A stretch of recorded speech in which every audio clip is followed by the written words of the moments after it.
Suara saya terdengar dengan jelas? Iya, terdengar dengan jelas, Baik. Romo. Selamat sore Ibu dan Bapak, Saudara, dan sahabat dalam Dhamma. Terimalah salam Dhamma dari saya, Namo Sang Hyang Adi Budaya, Namo Buddhaya. Namo Buddhaya.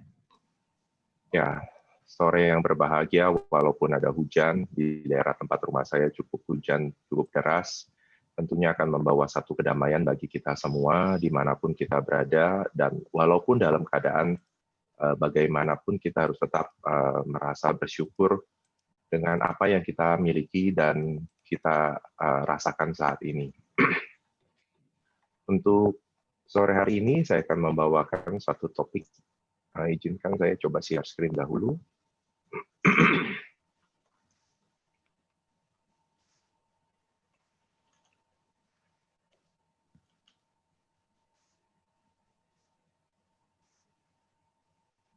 Sudah terlihat dengan jelas?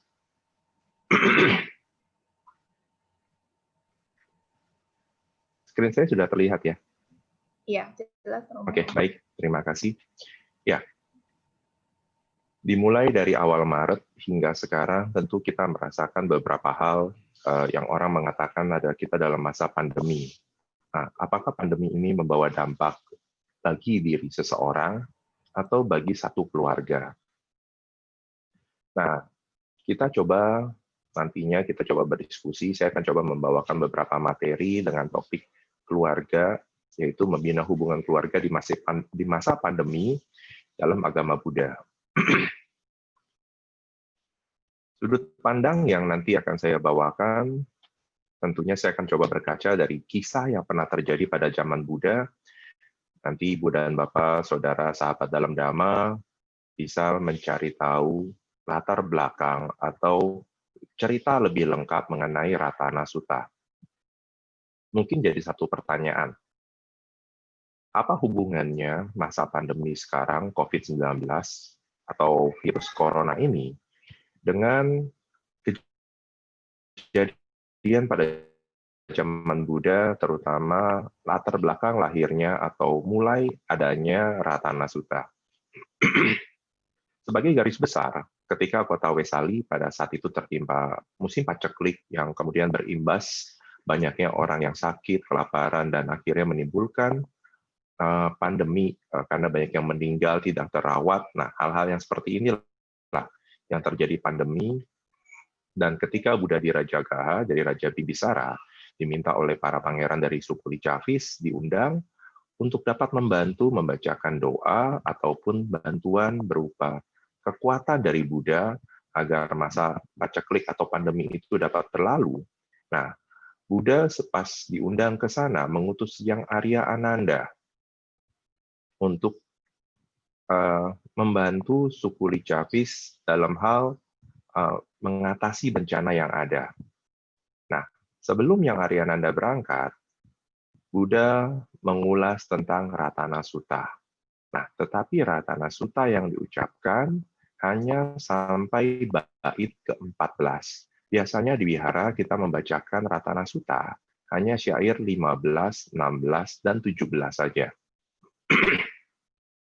Sebagai informasi, syair ke-15, 16, dan 17 bukan diucapkan oleh Buddha, tetapi diucapkan oleh Raja Saka. Selesai Sang Buddha membabarkan ataupun ketika Yang Arya Ananda selesai berkeliling kota Wesali dan bencana tersebut dapat teratasi. Sebagai singkatnya, 15, 16, 17 yang biasanya kita bacakan seperti ini. Yanida Bhutani Samagatani Bhumani Wayani Wa Antalike Tata Gatang Dewa Manusana Budang. Mohon maaf ya, ada yang terlewat tadi. Tetapi yang diucapkan 15, 16, 17 adalah ungkapan Raja Saka terhadap Buddha, Dhamma, dan Sangha. Nah, sebagai tiga permata yang patut kita puja dan kita puji pada masa paceklik atau masa pandemi yang terjadi paceklik pada masa lalu ataupun pandemi yang sekarang kita hadapi. Nah, kaitannya apa? Di slide berikutnya akan saya tunjukkan. Ini sebagai latar belakang sejarah Ratanasuta. Nah, jika pada kisah Ratanasuta banyak kematian yang terjadi, kita melihat grafik yang di tengah atau infografis kejadian peristiwa COVID-19 yang meninggal. Ini update 30 Oktober, jadi sehari lalu 13.782 orang yang meninggal.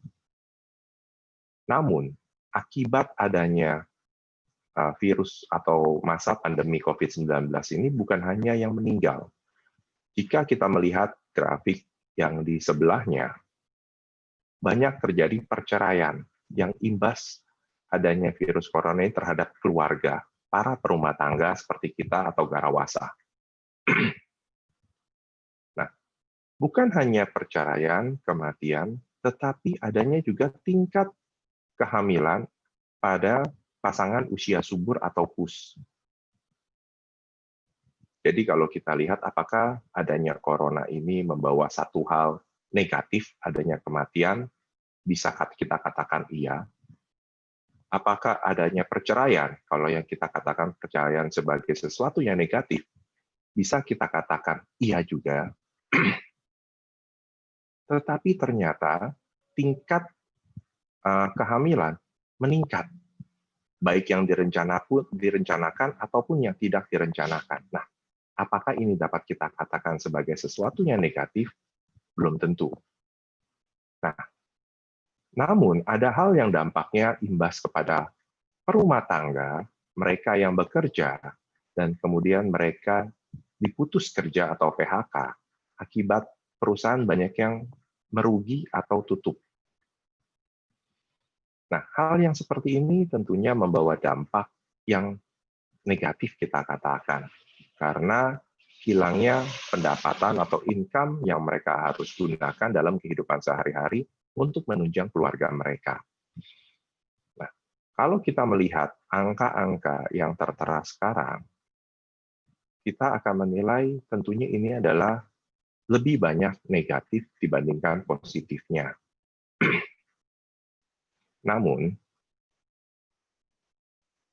kita balik kepada apa yang Buddha sampaikan atau yang Buddha ajarkan kepada kita. Buddha mengajarkan kepada kita tentang wedana atau perasaan. Kita mempunyai atau kita diajarkan tentang 3 perasaan. Di sana ada dukkha wedana, sukha wedana, adukkha masukha wedana. Nah, tentu Ibu dan Bapak, sahabat dalam Dhamma, pernah mengingat apa yang pernah saya sampaikan di Wihara Dhammasuka, bahwa kehidupan dikatakan duka ketika kita menolak. Nah, di sini sesuatu yang menarik. Jadi, sesuatu dikatakan penderitaan atau duka ketika kita menolak atau tidak mau menerima apapun bentuknya yang datang kepada kita. Nah, jadi sesungguhnya apa yang terjadi sifatnya adalah netral. Tinggal bagaimana kita menanggapi ataupun imbasnya, apakah kita mau menerima atau tidak. Nah, ketika kita tidak mau menerima peristiwa, hal-hal yang terjadi kepada diri kita, yang muncul lebih banyak wedana, dukkha wedana, perasaan duka.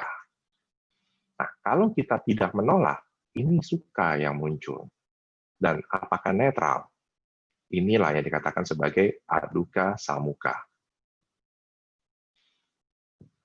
Jadi, kalau dikatakan pandemi lebih banyak negatifnya penderitaan, karena terkadang kita menilai lebih banyak merugikan diri kita. Bahwa sesungguhnya hal yang terjadi adalah proses alam yang sedang berlangsung.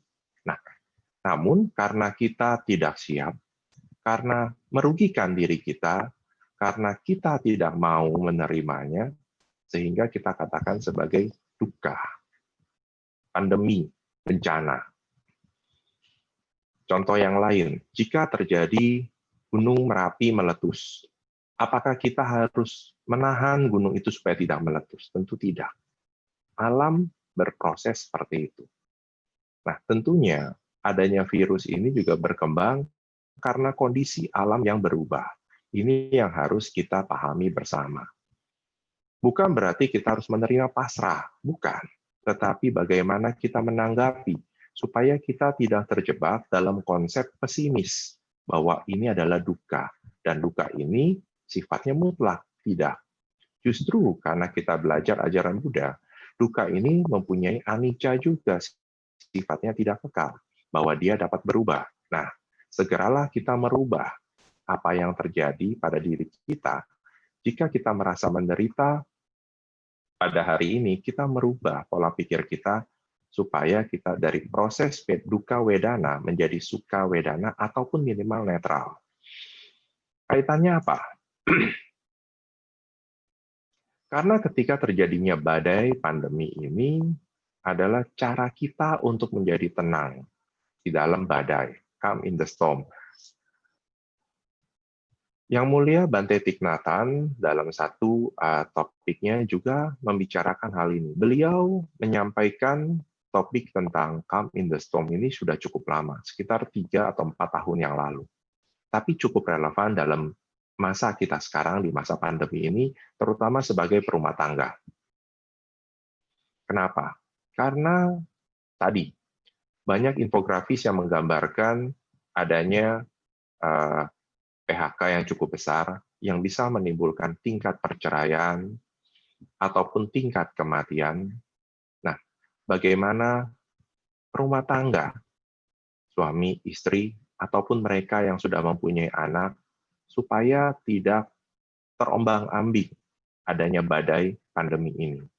Nah, jadi yang pertama adalah kita harus tenang di dalam badai ini.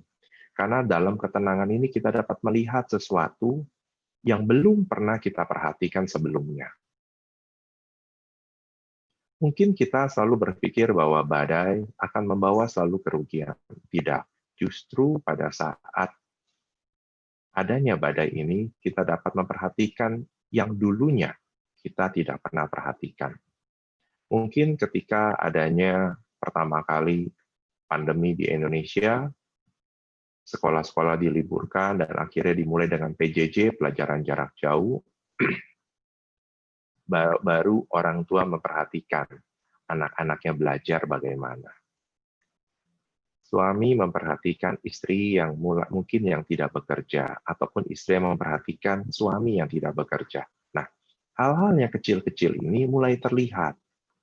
Yang terkadang mereka baru melihat asli pasangannya, ini yang dapat menimbulkan apa? Yang tadi di dalam salah satu grafiknya adalah tingkat perceraian. Baru tahu ternyata ketika berkumpul di rumah hanya 8 jam, lebih dari 8 jam, ternyata mereka sudah tidak tahan dengan pasangannya. Nah, apakah seperti ini yang harus kita jalani? Tentunya tidak. Nah, jadi ketika sebagai perumah tangga menghadapi dalam kondisi yang kita tidak tahu akhirnya kapan, karena memang vaksin akan ada di bulan Desember, dan ada beberapa ekonomis yang mengatakan mungkin akan pulih di semester kedua tahun depan, tapi tidak ada yang berani menjanjikan kepastian. Nah, kita harus siap. Apalagi kita sebagai perumah tangga yang menganut ajaran Buddha, kita harus tenang di dalam badai ini. Caranya bagaimana? Saya mengambil poin yang pernah saya sharing juga di Wihara Dhammasuka pada tanggal 22 Maret 2020. Mungkin pada saat itu awal-awal pandemi terjadi. Saat topiknya pada saat itu adalah takut supaya tidak menjadi takut atau mengatasi rasa takut. Ini juga masih relevan. 4 poin yang saya sampaikan pada saat itu. Yang pertama, mempelajari situasi yang terjadi. Yang kedua, merubah pola pikir. Seperti yang tadi saya sampaikan, merubah pola pikir yang kita terima sekarang. Kita melihat apa yang mungkin belum kita perhatikan. Jadi bukan sesuatu yang negatif yang terjadi pada diri kita. Justru kita melihat positif apa yang terjadi. Karena kita tidak memungkiri Terjadinya pandemi ini merubah cara kerja kita. Yang pertama sifatnya offline menjadi online, seperti yang kita lakukan sore hari ini. Dan yang ketiga, tidak membandingkan kondisi kita dengan kondisi yang lain. Karena terkadang ini yang membuat kita SMS. Senang melihat orang lain susah, susah melihat orang lain senang.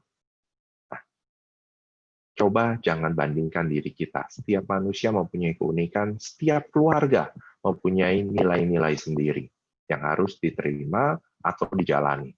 Dan yang keempat adalah meningkatkan mindfulness atau kesadaran, baik sebagai orang tua maupun sebagai pasangan. Ini yang dapat mengurangi tingkat perceraian. Percaya tidak percaya, ketika kita mulai memperhatikan pasangan kita, ada hal-hal yang baru kita ketahui setelah kita perhatikan semakin lama kita bersama dengan pasangan kita dalam satu waktu. Jadi kalau biasanya suami istri bekerja, pasangan bekerja, kita mungkin hanya bertemu dari jam 6 sore, dari jam 6 sore itu pun juga dipotong dengan adanya pekerjaan kantor yang dibawa ke rumah, ataupun menyibukkan diri dengan kesibukan masing-masing di rumah, kemudian jam 10, jam 11 sudah tidur, dan jam 6, jam 7 sudah siap pergi kerja masing-masing lagi. Nah, namun dalam masa pandemi ini, satu hal yang tidak pernah diduga, ternyata ada yang cara kerja work from home menyebabkan dari pagi sampai malam hampir 24 jam bersama. Ini kesadaran atau mindfulness kita harus dilatih bersama dengan pasangan kita. Bukan oleh salah satu, tetapi berdua, suami dan istri. Karena jika tidak, kita akan menciptakan badai di dalam rumah tangga kita. Nah, salah satu contoh mindfulness seperti cerita Zen ini, yang saya kutip dari salah satu cerita Zen, ketika seseorang yang dikejar oleh seekor harimau dan terjatuh, namun sebelum jatuh ke dalam jurang,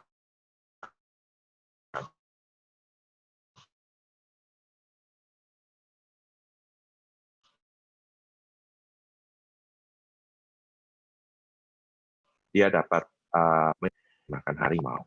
Tapi pada saat dia lepas tangan dari dahan pohon yang diraihnya, yang menjuntai, dia juga akan meninggal jatuh khawatiran. Sama seperti diri kita dalam pandemi ini, kalau kita yang perhatikan adanya tingkat kematian yang muncul terus di TV, kemudian berita di koran tentang adanya PHK, dan kemudian tadi saya tunjukkan adanya tingkat perceraian, mungkin informasi-informasi negatif itu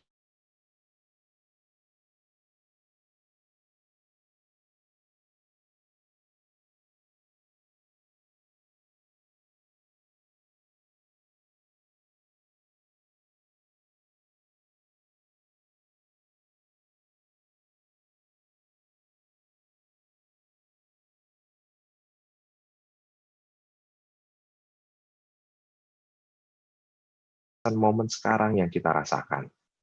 Nah, ini seperti cerita Zen yang saya kutip atau saya ceritakan tadi.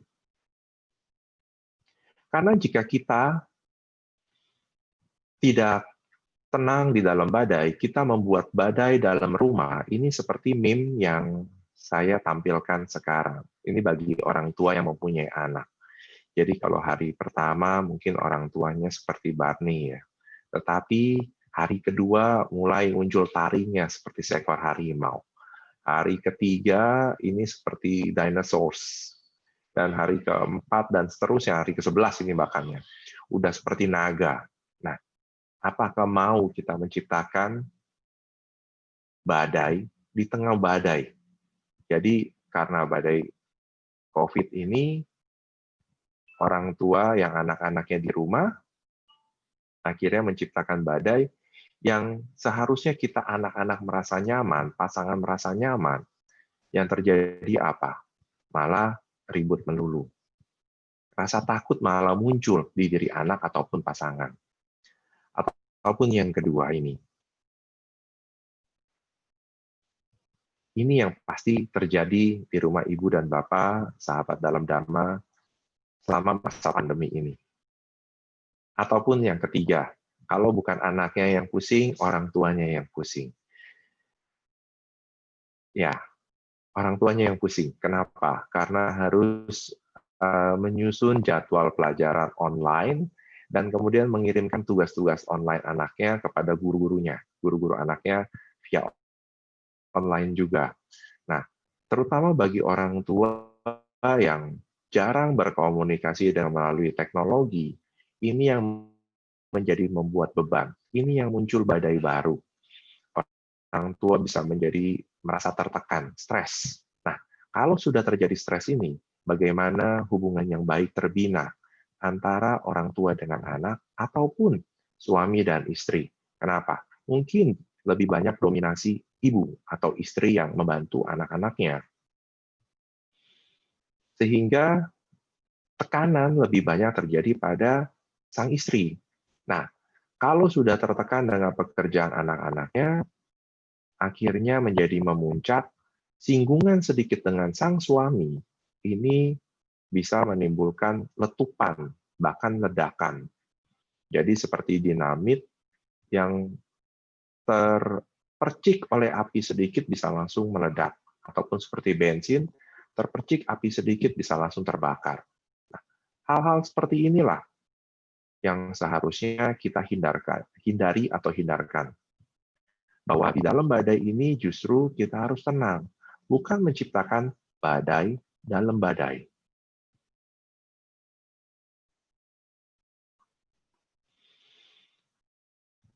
Satu hal yang cukup menarik kita pelajari tentang badai, ini para peneliti Amerika yang mempelajari badai hurricane di Amerika, bahwa suatu saat nanti, atau suatu ketika terjadi badai, ada masanya akan muncul yang namanya the eye of storm, mata dari badai, yang pada saat itu keadaan akan menjadi tenang. Namun, kita harus hati-hati. Pada saat keadaan menjadi tenang, sebetulnya badai itu belum selesai. Badai tersebut akan datang dengan kekuatan yang lebih besar. Sama seperti kondisi kita ketika terjadi badai COVID-19 atau badai pandemi COVID-19 ini. Jika grafik tentang orang yang terjangkit menurun, yang meninggal menurun, bukan berarti kita merasa bebas. Tidak, belum. Karena seperti negara-negara lain, mereka sudah menghadapi badai yang kedua. Bahkan ada badai yang ketiga. Bahwa COVID-19 itu ada gelombangnya, wave-nya. Nah, jadi kalau keluarga kita ketika merasa nyaman sekarang, jangan terlena oleh kenyamanannya. Kita harus siap badai berikutnya. Apa yang harus dipersiapkan? Nah, kita perhatikan ketika kita sudah dapat mengatasi maksudnya mengatasi apa? Orang tua yang mempunyai anak pelajaran jarak jauh sudah mulai terbiasa. Nah, coba dilihat cara yang biasa ini untuk menjadi lebih efektif dan efisien. Pasangan yang bekerja work from home, coba dilihat pola kerjanya agar tidak mengganggu hubungan suami dan istri. Seperti yang Wisaka sampaikan kepada sang suaminya, calon suaminya, janganlah membawa api dari luar ke dalam rumah. Maksudnya apa? Jika mempunyai permasalahan di luar rumah tangga mereka, janganlah dibawa ke dalam rumah tangga mereka. Nah, karena kita sekarang lebih banyak pasangan yang bekerja work from home, jangan sampai pekerjaan yang kita lakukan di rumah dapat membawa masalah dalam rumah tangga kita. Nah, ini yang harus kita perhatikan.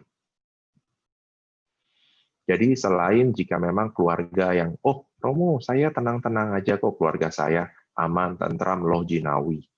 Hati-hati, justru kita jangan terlena. Seperti contoh klik yang saya tampilkan ini adalah salah satu contoh the eye of storm. Jadi badai itu satu ketika akan seperti tenang, tetapi sebetulnya tidak. Badai itu akan datang kembali bahkan dengan kekuatan yang lebih besar. Saya lanjutkan. Lalu apa yang harus kita lakukan jika tadi sudah tenang dalam badai, dan kalau sudah tenang, jangan terlena. Di sana kita tetap harus sati sampajana, penuh dengan perhatian dan waspada. Nah, ini adalah yang saya tampilkan kaitan dengan cuplikan cerita Ratana Sutta yang di awal sekali. Di dalam Ratana Sutta, yang Buddha sampaikan adalah 4 kesunyataan mulia.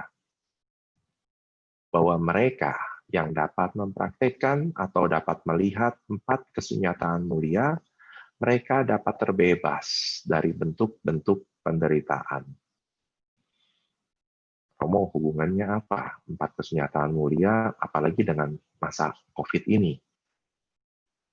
Nah, sebelum saya menjawab pertanyaan itu, ada di slide berikutnya, mari kita perhatikan satu persatu yang Buddha sampaikan di dalam 4 kesunyataan mulia atau Four Noble Truth. Yang pertama, kebenaran tentang adanya penderitaan. Yang kedua, sebabnya.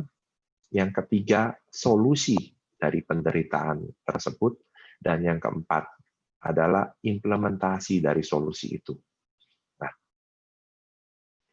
4 kesunyataan mulia bukan hanya berupa doktrin, bukan hanya berupa teori, tetapi 4 kesunyataan mulia ini dapat kita praktekkan dalam kehidupan kita sehari-hari, terutama di masa pandemi ini.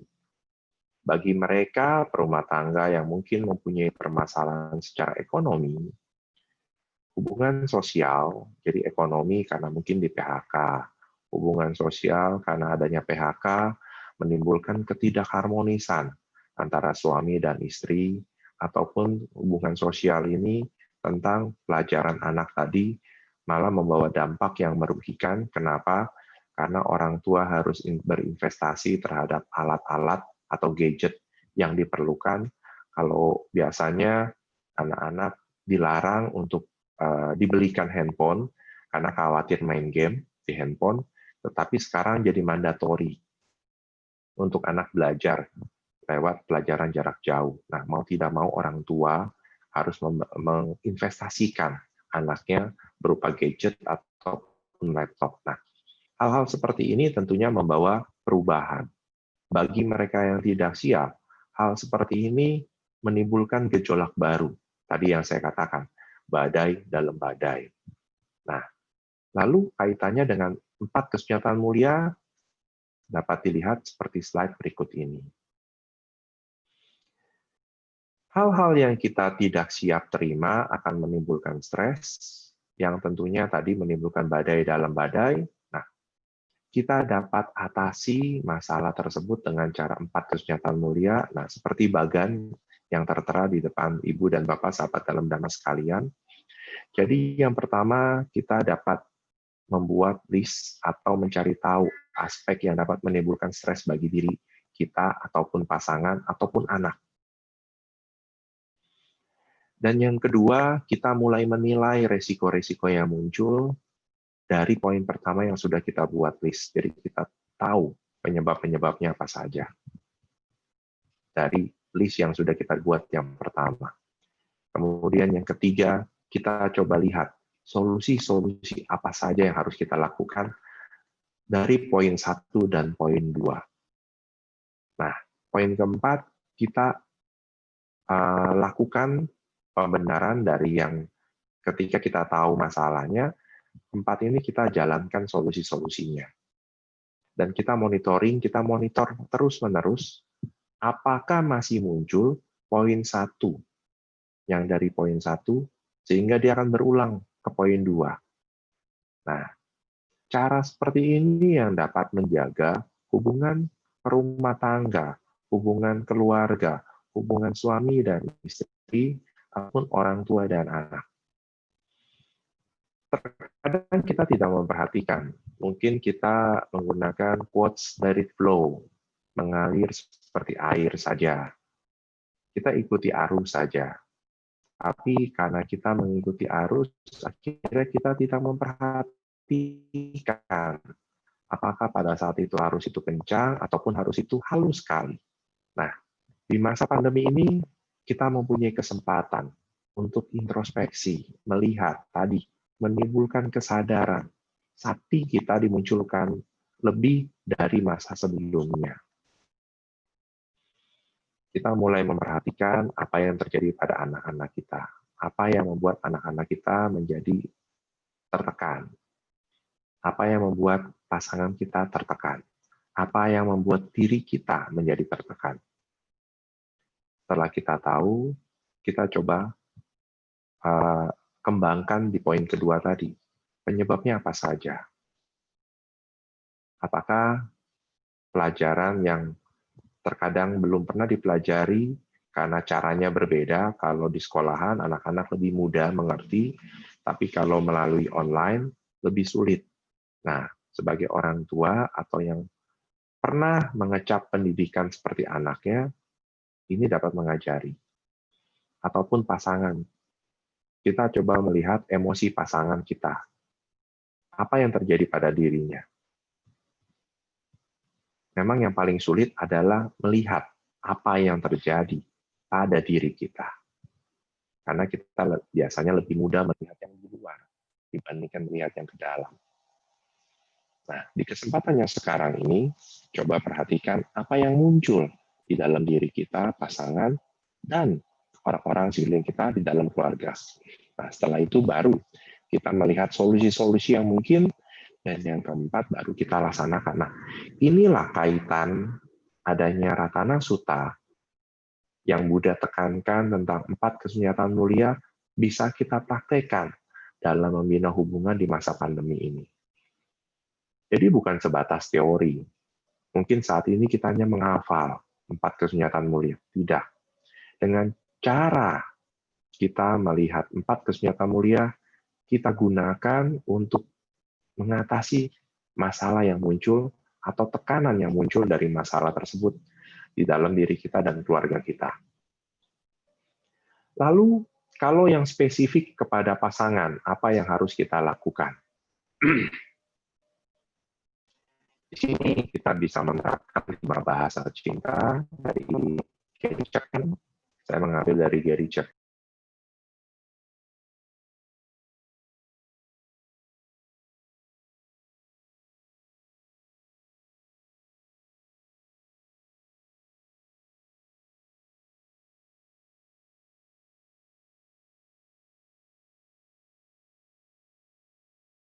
Kata-kata tetap diperlukan, terutama kata-kata yang baik, kata-kata yang membangun. Disebutnya di sini words of affirmation, yang membangun, bukan yang memojokkan atau yang menjatuhkan. Ini harus diperhatikan. Ini sesuai dengan ajaran Buddha bahwa kita harus memperhatikan apa yang muncul di pikiran kita, apa yang muncul di ucapan kita, dan apa yang tindakan yang akan kita lakukan. Nah, dimulai dari kata-kata ini juga sama. Jadi untuk pasangan bisa menggunakan salah satunya, bukan salah satu, 5-5-nya dari 5 bahasa cinta. Yang pertama, kata-kata. Dan yang kedua, sentuhan. Nah, ini yang bagi yang jarang menyentuh pasangannya, cobalah. Mungkin kalau yang bagi pasangan yang belum pernah atau jarang menyentuh pasangannya, ketika salah satu pasangannya menyentuh, mungkin langsung dilirik. Ini pasti ada maunya. Tidak. Perlahan-lahan coba kita pelajari bahwa ternyata sentuhan ini dapat menenangkan pasangan kita jika dia dalam gejolak tertentu. Coba dipraktekkan. Tapi sentuhannya tentu sentuhan yang dapat menenangkan. Misalnya dimulai dari tangan, bahu, ataupun bisa dengan pelukan. Bukan dengan cubitan, bukan. Nah, yang ketiga, dengan memberikan hadiah. Memberikan hadiah ini banyak macam, baik berupa secara material yang terlihat, ataupun hadiah yang berupa kata-kata, yang ucapan tadi yang ditulis. Itu berupa hadiah. Jadi kalau yang belum pernah melakukan akan dibentuk dapat dikatakan sebagai hadiah. Tapi kalau yang sudah, mungkin perlu dicari variasi yang berbeda supaya pasangannya tidak mengira apa yang dilakukan oleh pasangan lainnya. Dan yang keempat adalah quality time.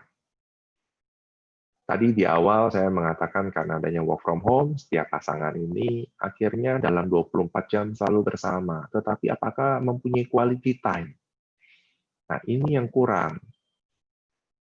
Tadi jam 6 sore selesai bekerja, masih ada pekerjaan tertunda, kemudian masih ada vikon, terutama yang masih larut malam, ataupun masih tenggelam dalam kesibukannya masing-masing sebagai pasangan.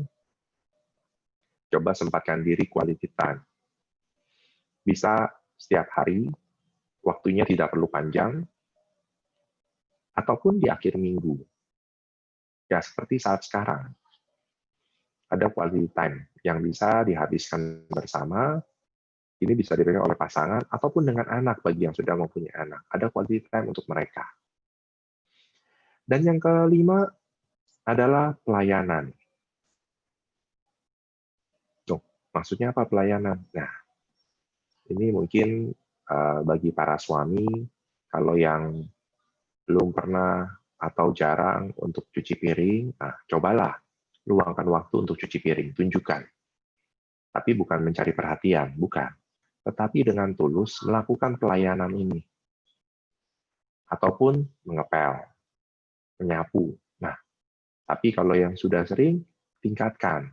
Mungkin istrinya kalau lagi baru duduk, bisa dipijit-pijit kakinya, dipijit tangannya atau pundaknya. Nah, ataupun istrinya kalau melihat suaminya sedang lelah, coba disuguhkan minuman tanpa diminta. Nah, ini adalah salah satu bentuk pelayanan dalam bahasa cinta, salah satu 5 bahasa cinta. Jadi yang pertama kata-kata, yang kedua sentuhan, yang ketiga hadiah, yang keempat waktu yang berharga, yang kelima pelayanan. Nah, hal ini mungkin bagi beberapa orang kok kayaknya sulit ya, karena belum terbiasa melaksanakannya, atau sudah lupa, terutama bagi mereka yang sudah berumah tangga yang cukup lama. Tapi tidak ada salahnya untuk dicoba. Untuk dilakukan sekarang. Karena seperti yang saya ceritakan tadi di awal, kita belum tahu badai pandemi ini kapan selesainya. Ataupun ketika kita melihat sudah menurun, tapi ternyata itu adalah the eye of storm. Akan muncul badai yang kedua pada pandemi COVID-19 yang mungkin lebih dahsyat. Jadi pada saat justru adanya ketenangan, justru kita harus lebih siap untuk menyambut badai yang berikutnya. Bukan langsung terlena, oh sudah lepas, kita sudah bebas melakukan aktivitas kita biasanya. Tidak. Justru sakti sampajana harus tetap ada. Sakti perhatian sampajana kewaspadaan. Sehingga badai apapun bentuknya, mungkin bukan COVID-19, mungkin ada yang lainnya, kita sudah siap, jauh lebih siap dibandingkan dimulai dari bulan Februari tahun ini.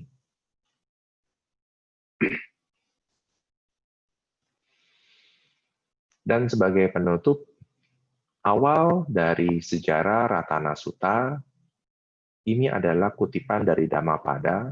Di dalam Dhammapada Atthakatha merupakan kutipan cerita latar belakang dari Ratana Sutta. Di sini saya bacakan, apabila dengan melepaskan kebahagiaan yang lebih kecil, orang dapat memperoleh kebahagiaan yang lebih besar, maka hendaknya orang bijaksana melepaskan kebahagiaan yang kecil guna memperoleh kebahagiaan yang lebih besar. Nah, syair ini diucapkan ketika Buddha selesai menceritakan background, latar belakang adanya Ratana Sutta. Mohon maaf, saya lengkapi. Background, selesai pembacaan Ratana Sutta, kota Wesali menjadi tenang, tentram, damai, Dan Buddha memperoleh penghormatan yang demikian agung. Nah, penghormatan yang demikian agung inilah yang Buddha sampaikan bahwa kenapa beliau mendapat penghormatan agung tersebut. Nah, karena pada masa kehidupan lampau, ketika Buddha atau Siddhartha terlahir sebagai seorang Brahmin dan mempunyai seorang anak, seorang pria, anak pria, dan anak pria ini mencapai tingkat kebudahan sebagai seorang paceka Buddha, namun harus meninggal di usia yang muda, dan Siddhartha yang terlahir sebagai seorang Brahmin ini hanya melihat akhirnya menemui relik dari anaknya yang sudah meninggal. Dan dengan penghormatan kepada anaknya, yang dia lakukan dengan setulus hati, inilah yang beliau kaitkan dengan penghormatan yang beliau terima selesai dari cerita Ratana Sutta ini. Nah, kaitannya dengan kita apa? Seperti yang tadi saya sampaikan, kita jangan terlena. Jadi terkadang kita merasa bahagia adanya kebahagiaan yang kecil ini. Akhirnya kita terlena dengan kebahagiaan kecil ini. Bahwa sesungguhnya kita harus lebih waspada lagi, lebih sadar lagi, kita dapat meraih kebahagiaan yang lebih besar. Bukan kebahagiaan yang kecil yang kita genggam terus-menerus. Nah, ini yang dapat kita implementasikan pada saat sekarang ini. Sehingga kita bukan berarti puas dengan apa yang sudah, keluarga saya biar saja seperti saat ini, cukup seperti ini saja, saya yakin kok karma baik saya tidak akan kemana, tidak. Bahwa sesungguhnya kita dapat meraih kebahagiaan yang lebih tinggi jika kita mau melepas kebahagiaan yang kita terima sekarang. Maksudnya melepas, tidak terlena. Seperti itu. Mungkin beberapa sahabat ibu dan bapak atau saudara dalam dhamma pernah melihat status saya terkadang menulis, "The enemy of great life is a good life." Jadi musuh dari kehidupan yang agung adalah kehidupan yang baik. Nah itu dia. Itu juga mengingatkan diri saya supaya tidak terlena. Sama seperti yang tertulis di Dhammapada 290 ini. Nah, itu yang bisa saya sampaikan pada sore hari ini. Jika ada pertanyaan ataupun tanggapan, saya persilakan. Saya kembalikan dulu kepada MC. Delvi, saya persilakan. Ya, terima kasih Romo atas Dhamma Desananya untuk sore hari ini. Bagi teman-teman sedharma, apakah ada pertanyaan bisa langsung ditanyakan kepada Romonya? Silakan.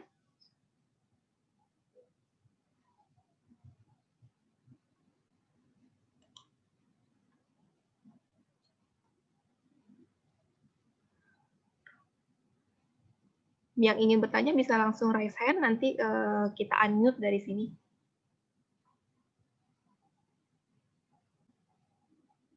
Baik, Romo, sambil nunggu pertanyaan langsungnya, ini ada pertanyaan dari chat. Dia tanya, selamat sore Romo, bagaimana caranya agar kita tetap bisa sabar dengan keluarga kita yang banyak tuntutan ketika kita juga telah lelah bekerja di bawah tekanan?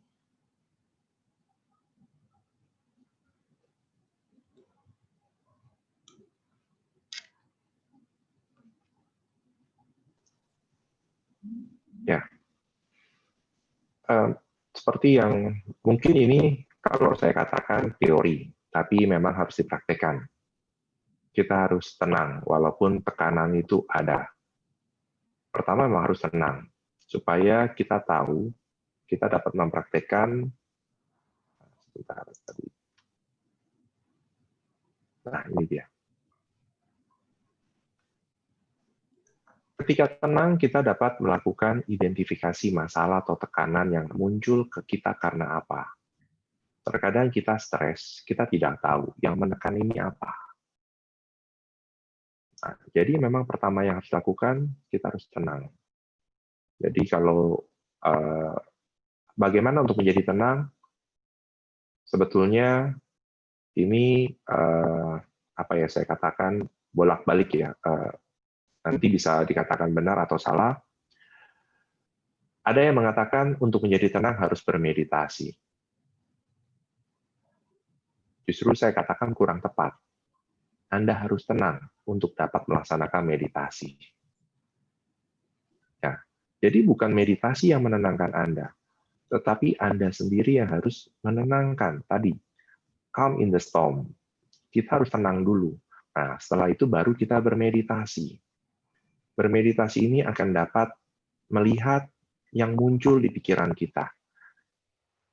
Lalu Romo, kenapa bukan pada saat tidak tenang justru kita bermeditasi? Justru pada saat kita tidak tenang langsung bermeditasi. Yang harusnya kita fokus terhadap yang pada saat latihan meditasi kita fokus terhadap objek kita. Ini malah terombang-ambing. Muncul semua bentuk-bentuk pikiran. Ini dapat mengganggu latihan meditasi kita. Tenang saja dulu. Tarik nafas, keluar nafas. Nah, setelah mulai tenang, baru Anda boleh bermeditasi atau boleh menerapkan cara yang Buddha sampaikan dalam praktek 4 kesenjataan mulia.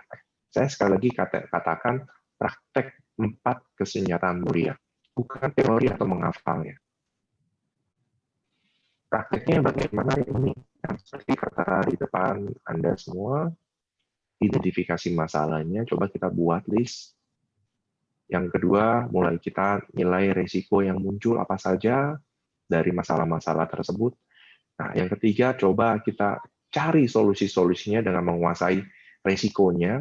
Kalau di sini saya menulisnya kuasai risikonya, artinya kita mempunyai solusi sehingga risiko tersebut dapat kita atasi, ataupun jika kita tidak punya solusi, tapi kita sudah siap menerima konsekuensinya. Nah, yang keempat, baru kita memantau risikonya, atau kita implementasikan cara-cara yang dapat mengurangi risiko itu. Seperti itu. Nah, terutama di dalam keluarga, orang tua ataupun pasangan mengucapkan kata-kata yang dapat menusuk hati kita, dapat menekan perasaan kita, sehingga kita menjadi tertekan. Percayalah, mereka sesungguhnya tidak bermaksud demikian. Namun, kondisi batin kita, kondisi batin mereka dalam kondisi yang tidak tenang, sama-sama tidak tenang, sehingga terucap, sehingga terbentuk tindakan-tindakan yang menurut kita menekan kita, sesungguhnya tidak. Jadi terkadang perasaan kita sendiri yang mengatakan dia sudah menekan saya, dia memojokkan saya, dia menghina saya. Padahal maksud orang yang di hadapannya tidak seperti itu. Nah, karena itu kita harus tenang dulu, baru praktekkan 4 kesenjataan mulia ini. Seperti itu, Davin. Terima kasih. Terima kasih, Romo. Baik, teman-teman, apa ada yang mau bertanya secara langsung?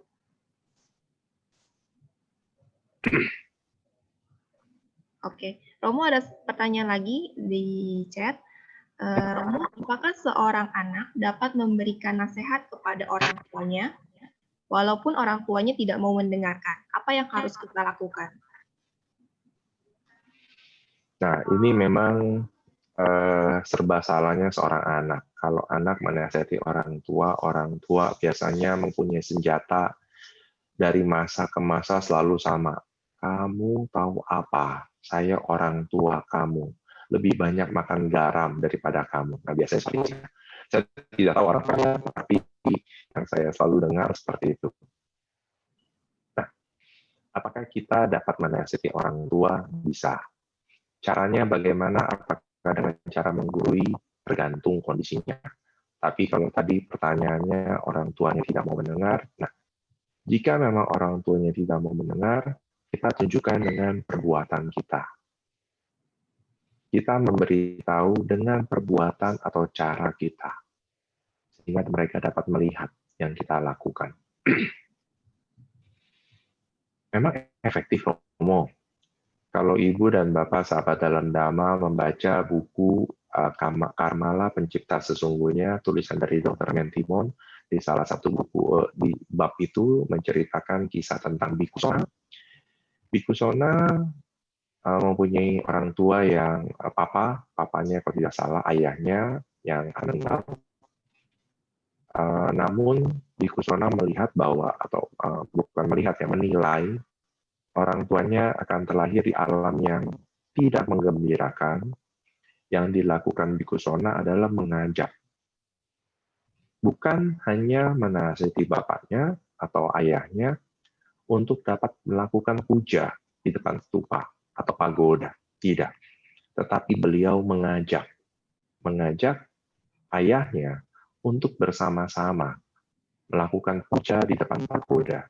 Nah, jadi ini adalah kita mengajak. Kita tidak mengatakan, Ma, ini kalau kau wihara karmanya baik loh. Bukan. Tetapi kita mengajak, Ma, ada waktu, ayo. Ini seperti tadi, salah satu 5 bahasa cinta, quality time. Nah, tujuannya apa? Bilang aja kita mau bersama-sama dengan mereka, jalan bareng ke wihara, ataupun melakukan hal yang ingin disampaikan anaknya. Jadi kita melakukan atau menunjukkan yang kita hendaki dengan cara perbuatan kita. Jadi bukan kita berniat untuk menggurui, karena kalau menggurui terkadang orang tua ada yang mau menerima, ada yang tidak. Namun mayoritas biasanya merasa mereka itu sebetulnya bukan tidak mau. Mungkin kalau kita katakan bahasanya gengsi, orang tuanya gengsi, kok saya belajar dari anak saya. Tapi kalau orang tuanya open mind, dia mau belajar dengan siapapun, walaupun dengan anak kecil. Seperti itu, Delvi.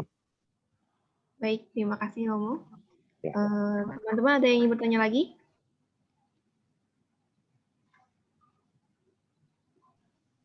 Sepertinya tidak ada, Romo. Dari pertanyaan di chatbox juga sudah saya bacakan semua. Baik. Oke. Demikian Dhammadesana yang telah di-sharing oleh Romo Kresno pada sore hari ini. Kami segenap pengurus dan juga umat Wihara Putih Masuka mengucapkan terima kasih atas Dhammadesana Romo untuk sore hari ini. Baik, sebagai penutup saya mengucapkan terima kasih atas waktu dan perhatian yang Ibu Bapak luangkan pada sore menjelang malam hari ini, terutama hal-hal yang berkenaan dengan keluarga, semoga dapat tersampaikan dengan baik. Mohon maaf jika ada kekeliruan penyampaian atau kesalahan penyampaian dari saya, tapi satu hal yang harus kita yakini bersama bahwa ajaran Buddha relevan kita praktekkan di dalam kehidupan kita sehari-hari, terutama relevansi ajaran Buddha dengan rumah tangga. Karena kita adalah rumah tangga, bukan samana. Nah, ini yang harus selalu kita gali dan kita kembali lagi kita praktekkan. Selamat sore menjelang malam, terimalah salam dhamma dari saya. Namo Sangya Adi Budaya, Namo Buddhaya.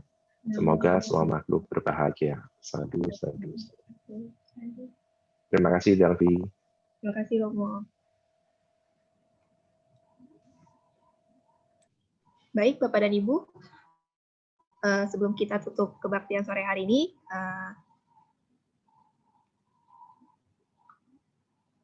kita dapat melakukan dana paramita. Dana paramita